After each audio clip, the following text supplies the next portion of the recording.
저는 오늘 본문 말씀 이 누가복음 1장을 준비하고 읽으면서 참 너무너무 감사했고 너무 감격했습니다. 다른 것보다도 하나님께서 어떻게 이렇게까지 우리를 사랑하시며 우리에게 은혜를 베푸시는가 하는 말씀이 오늘 누가복음 본문에 나와 있기 때문입니다. 오늘 먼저 26절 보시게 되면 여섯째 달에 천사 가브리엘이 하나님의 보내심을 받아 갈릴리 나사렛이라는 동네에 가서 다윗의 자손 요셉이라 하는 사람과 약혼한 처녀에게 이르니 그 처녀의 이름은 마리아라. 지금 하나님이 보내신 메신저가 가브리엘이라는 천사장입니다. 천사들이 수많은 천사가 있다면 그 중에서 각 분야가 있을 터인데 특별히 가브리엘은 기쁨의 소식을 전하는 천사들 중에 우두머리인 천사장입니다. 엘이라고 하는 뜻이 그 뜻이죠. 하나님이라는 뜻도 있겠지만 그래서 가브리엘입니다. 그런 기쁨의 소식을 전하는 천사장을 하나님이 그것도 특별하게 보내셔서 한 여인을 만나게 하시고 그 여인에게 하나님이 주시는 말씀을 그대로 너의 이야기가 아닌 나의 이야기를 너는 그저 메신저로서 내가 원하는 자에게 가서 말을 전하라 하신 것이죠. 바로 그것이 누구이냐면 한 여인 마리아라는 여인이라는데 우리는 큰 은혜를 받습니다. 자, 가브리엘 천사장이 마리아라고 하는 이 여인을 찾아와서 전한 말씀이 바로 오늘의 본문의 중요한 핵심이 되는데 28절 말씀 다 같이 함께 소리내서 읽습니다. 시작.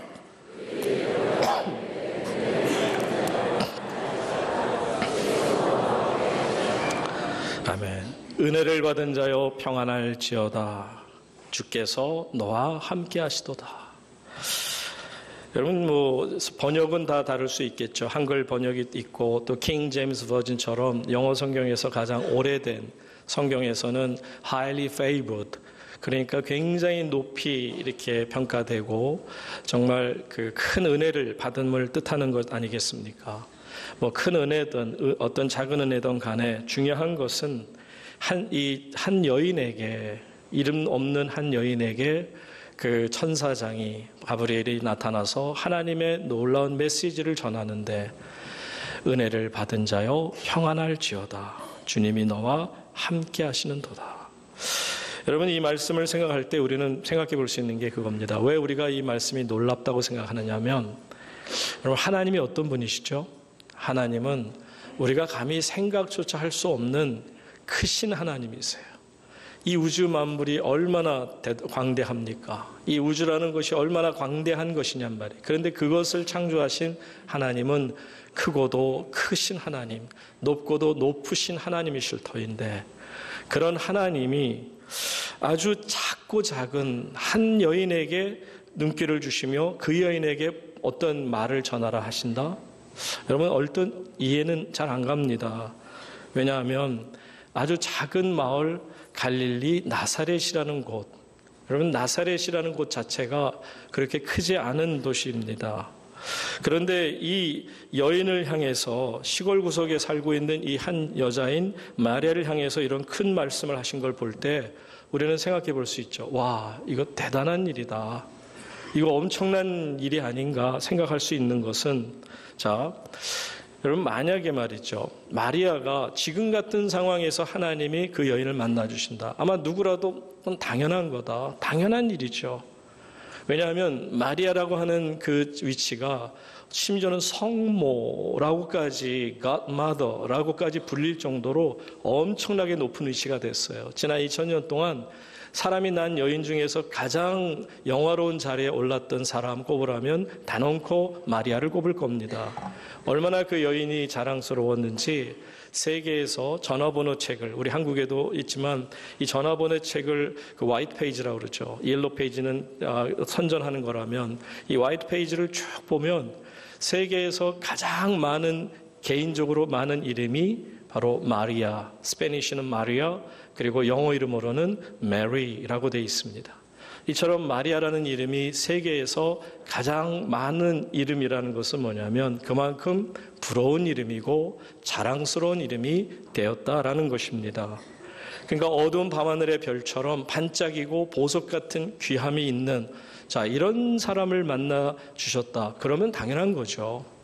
예를 들어서 우리의 우두머리인 왕을 만나 주셨다. 뭐 대통령을 만나 주셨다. 그러면 하나님께서도 어떤 격을 차리신 거죠. 그만큼 높여 주셨고 높은 사람을 만나니까 그거는 당연한 일이 될 수 있는 겁니다. 그런데 보세요. 마리아라는 여인의 이름의 뜻조차도 보시면 마리아라는 이름의 뜻은 비통, 고난, 고통 이런 뜻입니다. 야베스의 이름과 똑같아요. 야베스라든지 마리아라든지 같은 종류의 이름입니다. 분명히 이런 고통이라는 뜻을 가진 비통이라는 뜻을 가진 이 마리아라고 하는 한 여인이 어떻게 세상에서 가장 존귀한 자리에까지 이름까지 쓰임을 받을 만큼 높여졌을까? 여러분 전사장 가브리엘이 마리아에게 찾아왔을 때는 그 이름 자체도 고통이었지만 그가 사는 삶을 들여다봐도 고통이 아닐 수 없었습니다. 왜냐하면 마리아는 이렇게 자기 자신을 평가합니다. 누가복음 1장 48절에 보시면 마리아가 이렇게 자신을 평가하죠. 그의 여종의 무엇을 보고 비천함을 돌보셨습니다. 자기가 비천한 사람이라는 것을 너무 잘 알고 있었어요. 이거는 겸손해서 하는 얘기가 아니고 자기 팔자 소관을 보니 자기의 운명을 들여다보니 자기가 살아온 것을 보니 태어나서 지금까지 보니 살아가는 환경이 너무나도 힘들고 열악한 환경이었음을 고백하지 않을 수 없죠. 당연히 스스로가 비천한 여인임을 고백함이 맞습니다. 여러분 말씀드린 것처럼 나사렛이라는 동네는 갈릴리 중에서도 아주 정말 작고 작은 보잘것없는 그래서 사람들이 갈릴리는 그래도 알 것 같은데 나사렛이 어디지? 나사렛이라는 동네가 있어서 그럴 만큼 아주 작은 도시입니다. 아주 비천한 사람들이 모여 살고 있는 그런 아주 후진 동네라 그렇게 말할 수 있을 터인데 여러분 보세요. 예수님 이름 앞에 나사렛에서 온 예수라고 붙이죠. 이게 무슨 명칭인 줄 아십니까? 이들이 말합니다. 나사렛에서 무슨 선한 것이 나오겠느냐. 그만큼 나사렛이라는 동네 자체가 하나님께 사람들에게 인정받을 수 없는 아주 비천한 촌이었음을 밝혀주고 있는 거죠. 자, 그러니 그런 나사렛에 사는 한 여인, 물론 마리아라는 이름은 가졌지만 누가 이 여인을 알아줍니까? 그 비천한 동네인 나사렛 중에서도 이 여인은 가난한 집안에 살고 있음을 보게 되죠. 이제 또 그 여인이 결혼하려고 하는 마음먹은 상대는 누구냐면 요셉이라는 이름을 가진 무명의 목수입니다. 여러분 당시에 가장 비천한 직업을 따진다면 들에서 일하는 목동들 내지는 목수 정도가 그 당시에도 가장 돈을 벌지 못하고 힘든 생활을 해야만 했던 것을 알죠. 그러니 오죽하면 이 여인이 나사렛에서 태어나서 자라면서 아주 가난한 환경에서 또 이제 결혼해서 상대가 만났는데 그 사람 역시는 나보다 더 힘들 정도로 목수 생활을 하는 자를 남편으로 맞이하려고 하는 한 여인을 생각해 보시면 이 여인은 정말 말 그대로 보잘것 없습니다. 이 여인에게서 볼 것 하나 있다면 처녀였다는 거예요. 여러분 사람이 태어나서 나이가 들면 처녀가 되는 건 당연한 거 아닙니까? 그런데 그거 하나만이 하나님 앞에 보여질 수 있는 것이죠. 그러다가 아이도 낳고 나이가 들고 늙어서 하나님 앞에 부름받는 그게 평범한 삶의 모습일 것인데 이렇게 보니까 와 그렇구나 이게 대단한 일이구나 이게 사소한 일이 아니구나. 이 여인을 마리아라는 여인을 하나님께서 선사장 가브리엘을 보내셔서 만남을 주시고 그에게 말씀을 전하라 이거야말로 amazing grace. 정말 놀라운 은혜가 아닐 수 없다라는 것. 와, 대단한 일이다. That's great. 할 수밖에 없는 것 아니겠냐는 거죠. 그래서 저는 특별히 오늘 본문 말씀의 가장 큰 은혜는 은혜가 무엇인지, 은혜는 파격적인 겁니다. 파격이라는 게 뭐죠? 격을 부숴버리는 거예요. 말씀드린 것처럼 한 나라의 왕을 만나 주신다. 아니면 가장 아름다운 여인을 만나 주신다. 능력 있는 사람, 가장 돈을 많은 사람, 이런 사람 자격이 있어서 만나 주신다면 그것은 은혜가 아닐 것입니다. 왜 이것이야말로 가장 놀라운 은혜냐면 도무지 하나님을 만날 수 없는 여인이에요. 예수님같이 거룩하신 분을 잉태할 수 없는 비천한 자격이 없는 무자격한 자가 마리아라는 여인이었다는 것입니다. 잘난 것도 없지요. 이름도 없지요. 선한 것도 없지요. 하나님의 마음에 드는 어떤 그런 공로도 없습니다. 그런데 그럼에도 불구하고 모든 격을 다 깨뜨리시는 하나님의 놀라운 은혜가 지금 이 마리아라는 여인에게 주어지고 있습니다. 스톰스라는 신학자의 말에 의하면 이렇게 표현이 됩니다. 언제도 한번 인용했습니다만 은혜란 뭐냐? 은혜란 당신의 공로로 얻을 수 있는 것도 아니고 당신의 무공로로 잃어버릴 수 있는 것도 아니다. 만일 당신의 선함과 자랑할 만한 것을 따라서 하나님이 주신 것이라면 그것이 구원이든 건강이든 장수든 부귀든 간에 그것은 은혜가 될 수 없다. 은혜는 우리의 잘잘못을 따지지 않고 주시는 하나님의 선물이다. 저는 이 말이 너무 정말 동감하고 참 좋습니다. 우리에게 주시는 건강, 우리에게 주시는 물질, 우리에게 주시는 성공, 우리에게 주시는 축복이 내가 어떤 선한 것을 자랑할 만한 것이 있기 때문에 내게 부어주신 것이 아니라 무엇이든 간에 하나님이 내게 주신 어떤 자격을 보고 따지지 않고 내게 주신 하나님의 선물이 은혜임을 믿으시기 바랍니다. 이 파격적인 은혜를 하나님께서 가브리엘을 통해 마리아에게 전해주고 계시는 것입니다. 기독교가 그래서 가장 기독교만이 다른 종교와 비교했을 때 두드러지는 것 하나 꼽으라면 우리는 단언코 하나님의 은혜를 꼽는 것이 바로 이 까닭인 것이죠. 은혜라는 것은 기독교만이 가진 아주 독특한 하나님이 주신 선물이 아닐 수 없습니다.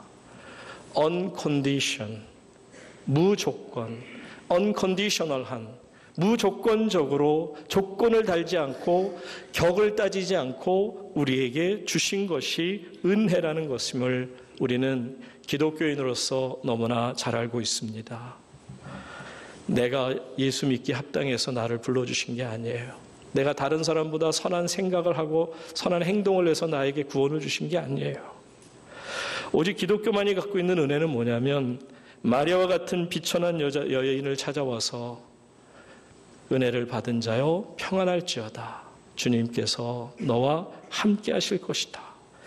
다른 종교에서는 상상도 하지 못할 겁니다. 세상에 죄인임에도 불구하고 자격이 없음에도 불구하고 하나님의 선물을 받을 수 있다. 이런 생각은 다른 종교에서는 있을 수가 없어요. 예를 들면 불교에서는요. 피안의 세계, 그러니까 해탈의 경지, 말하자면 그들의 얘기하는 어떤 그 극락의 세계 이런 데 들어가려면 적어도 8가지의 길이 있어야 된다. 그 길을 겪어야만 이제 피안의 세계에 이른다 그러죠. 그 8가지가 뭐냐? 내용을 볼 것 없이 하나로 얘기하면 그거예요.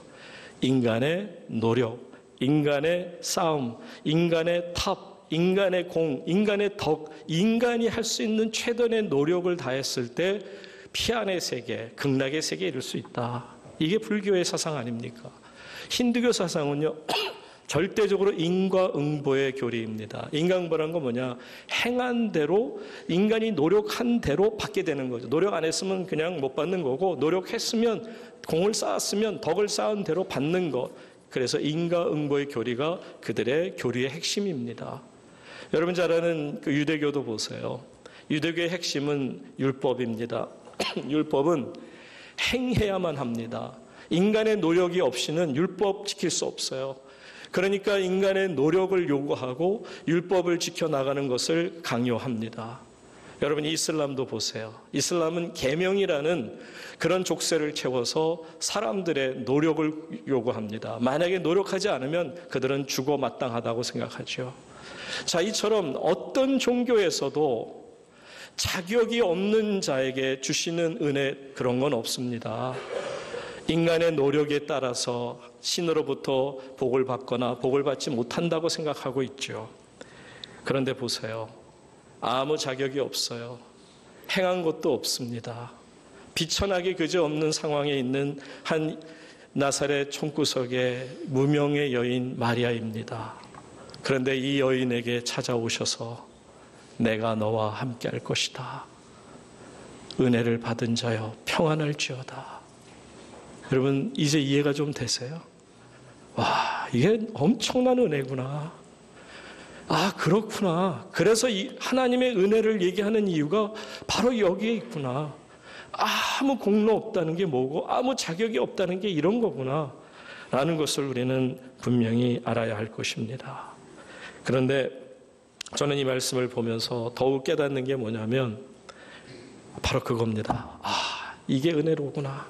뭐냐면 이런 마리아를 찾아주셨고 이런 마리아에게 은혜를 주셨다면 어찌 하나님이 나 같은 자도 찾아주시지 않겠으며 어찌 여러분 한 분 한 분을 하나님이 찾아주시지 않겠느냐 하는 것입니다. 이렇게 이름 없는 초라한 여인 마리아를 찾아주셔서 그 여인에게 은혜를 베푸셔 주셨다면 오늘 저와 여러분에게도 동일한 은혜를 베풀어 주시는 하나님이심을 믿으시기 바랍니다. 그러면 감격하지 않을 수 없잖아요. 와, 나 같은 자에게 이런 은혜를 주셨어요. 이런 벌레만도 못한 자에게 하나님이 은혜를 주셨어요. 아무리 돌아봐도 죄밖에 없는데 이런 자를 하나님이 은혜를 주셨단 말입니다. 그래서 저는 이 성탄의 감격을 항상 느낄 때마다 바로 그거예요. 다른 거 아닙니다. 여기 써 있죠. 다 같이 한번 읽어봅니다. 시작. 영어가 어렵습니까? 다시 한번 읽습니다. 시작. Mary. Mary라는 것은 기쁨으로 가득 찬 상태를 말해요. 즐거움으로 가득 찬 joyful. 정말 너무 기뻐서 아주 기쁨과 감사가 감격이 가득 찬 상태가 Merry Christmas. 여러분 왜 이렇게 성탄절이 기쁘고 즐겁고 정말 하나님의 은혜로 가득 차 있느냐 하면 다른 것 아닙니다. 하나님이 나 같은 무자격한 자에게 찾아오셨습니다. 이게 성탄의 메시지예요. 그래서 독일 유명한 설교자인 헬무트 틸리케라는 사람은 물론 이미 세상을 떠나신 분이긴 합니다만 그분이 이런 말을 했습니다. 그대로 읽어드립니다. 성탄이 우리에게 말해주는 것은 하나님은 우리가 어디 있든지 찾으러 오신다는 사실이다. 이것이 성탄의 메시지다. 하나님은 우리가 어디에 있든지 찾아오신다. 그리고 모든 것이 절망에 다다른 듯이 보이는 바로 그 순간에 하나님의 기회는 정말 시작된다는 데 있다. 성탄의 메시지가 바로 뭐라고요? 나같이 무자격한 자에게 찾아오시는 하나님. 그래서 성탄이 말도 못하게 기쁨과 하나님의 감격으로 가득 찼다라고 하는 것입니다. 마리아를 찾아주셨던 하나님, 이제는 예수 그리스도를 통하여 저와 여러분 한 분 한 분을 만나 주시고자 찾아오십니다. 여러분 아시잖아요. 우리는 마리아처럼 그저 평범한 사람들에 불과합니다. 물론 우리 교회 가운데서도 우리 유영태 의원처럼 또 정치하시고 국회 또 헌정의장까지 하시다 보면 이름이 있고 TV에도 나오실 수 있어요. 물론 그런 분들이 그러나 많지는 않습니다. 그러나 그런 분들이든 저희든 항상 똑같은 마음인 거라고 봐요. 그게 뭐냐면 저 같은 사람 아마 나가서 길 하루 종일 돌아다녀도 저 사람 최승일 목사 알아주는 사람 한 사람도 없을 겁니다. 그렇게 평범한 사람이라도 할지라도 여러분 제가 가문이 좋습니까? 제가 뭘 하나님 앞에서 내세울 게 뭐가 있겠습니까? 그럼에도 불구하고 하나님이 저 같은 자에게 찾아오셔서 저를 하나님의 아들로 만들어 주시고 주의 종까지 만들어 주셨으니 여러분 어찌 놀라운 은혜를 제가 찬양하지 않겠습니까? 사랑하는 성도님 여러분, 우리의 인생의 길이 너무나 험난합니다. 인생의 파도가 너무 거세서 그냥 폴대 같은 걸 잡고도 흔들려서 죽을까 하는 두려움을 가질 만큼 이 대한민국이, 우리 인생의 삶이 너무나도 극심한 고통에 시달리고 있습니다. 여러분도 혹시 들으셨는지 모르겠지만 곱추소녀 이야기를 드리고 말씀을 마치죠. 한 태어나면서부터 곱추가 된 소녀가 이제 사춘기를 겪으면서 너무 힘들었습니다. 그는 학교도 못 갔고요. 평생을 집에서 엄마와 더불어서 이제 집안에 갇혀서 하루하루를 지나다 보니까 이제 창밖으로 보이는 자기 나이 또래의 여학생들이 이쁜 교복을 입고 가방을 메고 가는 걸 보면 너무너무 부러웠어요. 그런데도 본인은 곱살덩이가 돼서 사람들 앞에 나타나지 못하고 엄마도 부끄러워하는 것을 보니까 그렇게 갇혀서 지냅니다. 스스로가 나가지도 않고요. 근데 어느 날 옆에 계신 여집사님이 엄마의 손을 붙잡고 자기까지 손을 붙잡고 강제적으로 어느 산기도 부흥 집회에 참여하게 됩니다. 근데 강사 목사님이 성령을 받아라 하고 막 난리치고 그렇게 설교를 하는데도 은혜가 되질 않았어요. 근데 다만 이제 여러분들 나가서 각자 흩어져서 기도해 보십시오 하는데 자기도 등 떠밀려서 이렇게 나오다 보니까 엄마도 없이 혼자서 나왔는데 이 산에서 이것저것 기도하려고 기웃거렸지만 이미 많은 사람들이 좋은 장소를 다 차지하고 있었어요. 그러니까 이 소녀가, 곱사등이 소녀가 기도할 곳을 찾다가 마침 보니까 사람이 없는 데가 딱 하나 있어서 가서 얼떨결에 앉습니다. 그런데 이렇게 보니까, 냄새나서 보니까 바로 거기가 쓰레기 하치장이에요. 그래서 사람들이 그곳에는 가지 않았던 것인데 갑자기 그 쓰레기를 보는 이 곱추등이 소녀는 그런 생각을 가졌다는 거예요. 그래, 역시 나는 쓰레기야. 내 인생은 역시 저 쓰레기 같은 인생이야. 나는 정말 아무 쓸모없는 그런 인생에 불과해 라고 너무 자괴감에 빠져 있는데 한 소년이 이제 와서 열심히 쓰레기통에서 뒤지면서 병을 막 골라냅니다. 그래서 이 소녀가 그 소녀에게 물었죠. 얘 지금 뭐 하고 있는 거니? 누나, 지금 이 병을 모아서 가지고 팔면 아빠 약을 살 수가 있어요. 그 순간에 소녀는 성령의 음성을 듣습니다. 강대상에서 막 소리를 지르던 부흥사를 통해서도 듣지 못했던 성령의 음성을 그 소년의 그 짧은 입술을 통해 전해 듣게 되죠. 아, 나 같은 자도 쓸모가 있겠구나. 저 쓰레기 하치장에 있는 중에도 빈병들이 쓸모가 있어서 아버지의 약까지 살 수 있다면 나도 쓰임받지 않겠는가. 나중에 그 소녀가 그 정말 자기보다 어렵고 힘든 이들을 위해서 섬기는 일을 했다 하는 이야기를 듣습니다만, 여러분, 하나님의 은혜는 바로 그거라 생각해요. 나같이 무자격한 자를 깨닫게 하시고, 오늘 말씀 마지막에 서 보시면 두려워하는 가운데 천사가 이르되 마리아여 무서워하지 말라. 네가 하나님께 뭘 입었다? 은혜를 입었다. 사랑하는 상도교회 성도인 여러분, 평안이라는 게 뭐냐면 두려움을 이기는 거예요. 두려워하지 마라. 하나님의 평안이 너에게 함께한다. 그 말씀 속에는 약속이 담겨 있어요. 사랑하는 내 아들 내 딸들이여, 고난을 당했느냐? 염려하지 마라. 내가 안다. 그 결론은 선이다. 합력해서 아름다움을 이룰 것이다. 네가 높은 데 거할지언정 낮은 데 처하지 않도록 내가 너를 세울 것이고, 내가 결코 배부르지 않도록 하나를 알고자 할 때 열을 깨달을 수 있는 지혜를 줄 것이고, 내가 너를 항상 떠나지 않고 너와 함께 할 것이다.